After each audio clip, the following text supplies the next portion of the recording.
The letter to the Hebrews. The author of this letter is anonymous, and people have wondered for a long time whether Paul wrote it or maybe one of his co-workers like Barnabas or Apollos, but really we just don't know.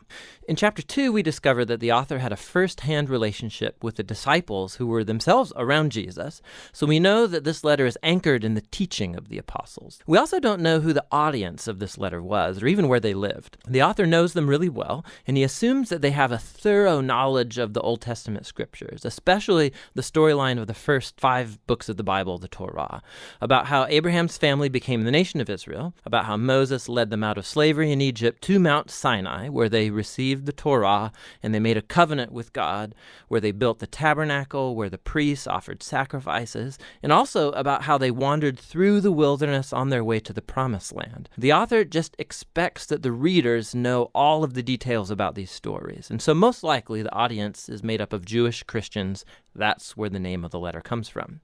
We also have clues from chapter 10 that this church community was facing persecution and even imprisonment because of their association with Jesus. Some in the community were walking away from Jesus and abandoning the faith altogether.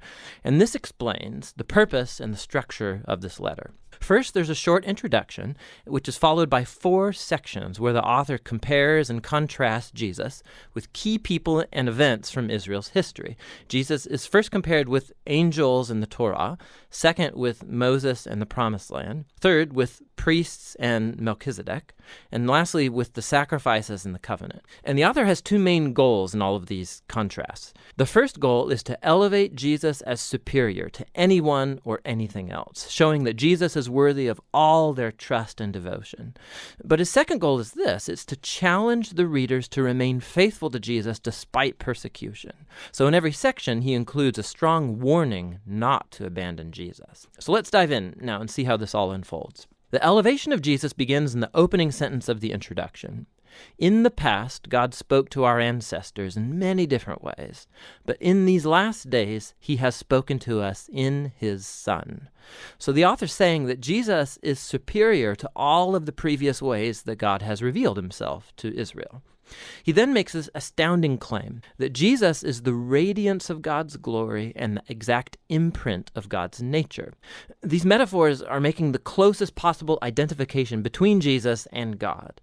So Jesus is what the rays of light are to the sun, or Jesus is what the wax impression is to the signet ring. For this author, there is no God apart from Jesus. Jesus is God become human as the Son. And it's this elevated view of Jesus that's then explored throughout the rest of the letter. In the first section, the author compares Jesus with angels, which might strike you as kind of odd, like why angels? In Jewish tradition, it was taught, based on Deuteronomy chapter 33, verse 2, that the Torah and the words of God were delivered to Moses at Mount Sinai by angels. And so by saying that Jesus is superior to angels, the author is claiming that Jesus and his message of good news are superior to all previous messengers of God's word. And so the first warning flows from this very point. If Israel was called to pay attention to the Torah that was delivered by angels, how much more should we pay attention to the message that was announced by the Son of God? And not only that, given Jesus' status high above the angels, how remarkable is it that he gave up that high status to become human, to suffer, and to die? In Jesus, we see God's greatest glory and God's great humility as Jesus sympathetically joined himself to humanity's tragic fate. In chapters 3 and 4, the author moves on to argue that Jesus is superior to Moses, who led the people of Israel through the wilderness and built the tabernacle. Jesus is also the leader of God's people, but in him we see not the builder of just a tent, but of all creation. Then the author retells the story of how the Israelites rebelled against Moses in the wilderness, and they lost their chance to enter into the rest that God offered them in the Promised Land. And so here comes the second warning. If Jesus is greater than Moses, how much higher are the stakes if we rebel against him? We also are in a wilderness-like environment where we have to trust God for the future rest in God's new creation. So let's make sure that we don't rebel like Israel did in the wilderness and lose out on God's gracious offer to enter his new creation. In chapters 5 through 7, the author then compares Jesus with Israel's priests that come from the line of Aaron.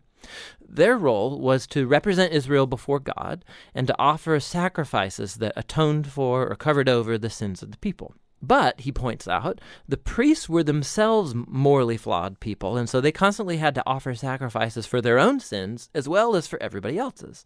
Something more was needed. And so he then argues that Jesus was that something more. He's the ultimate priest. But Jesus did not come from the line of Aaron. Rather, Jesus was a priest in the order of Melchizedek, that mysterious priest king from ancient Jerusalem, and he appears in the stories about Abraham. We also find in Psalm 110 that the Messianic king from the line of David will be a priest in the order of Melchizedek. So the author's whole point is this. Jesus is the ultimate priest king. He's morally flawless, he's eternally available for his people, and so he's superior to any other mediator between God and humans. And thus comes his warning in this section. To reject Jesus is to reject one's best and only chance to be fully reconciled to God, so don't do that. Which transitions us into the last comparison in chapters 8 through 10. The author shows how Jesus' death on the cross was the ultimate sacrifice, superior to all the animal sacrifices offered in the temple. Those sacrifices had to be offered constantly, both daily but also yearly on the Day of Atonement.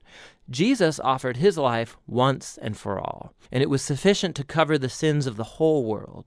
And so the author warns the audience from walking away from Jesus. It's like turning your back on a gracious offer of God's forgiveness. Why would you do that? Jesus' sacrifice is permanent, he says, and it's the foundation for the new covenant spoken of in the prophets, where all sins are forgiven. So now that the author has elevated Jesus through all of these contrasts, this final section is one big challenge to follow Jesus. So think big picture. In Jesus, they have found God's very word. In Jesus, they have hope for the new creation. Jesus is their eternal priest. He's the perfect sacrifice. And so now they should follow all the great models of faith found throughout the story of the scriptures, and they should remain faithful to Jesus, trusting that despite whatever hardship and persecution, God will not abandon his people. That's the basic flow of thought throughout the letter, which the author calls right here at the very end a brief word of exhortation. Here's a couple of extra tips for reading this letter. Whenever the author quotes from the Old Testament scriptures, which is like every other sentence, stop and go look up the reference and read that quotation in its original context. And sometimes you'll be puzzled, but more often you'll see all kinds of extra cool connections that you would never notice otherwise. It's totally worth the effort. You should also just know that these warning passages, they're going to make you uncomfortable, and that's kind of the point. They're not there to make you afraid. They're there to show you that rejecting Jesus is foolish because he's so awesome. These warnings all serve the larger purpose of the letter, to show that Jesus is the ultimate revelation of God's love and mercy. And that's what the letter of the Hebrews is all about.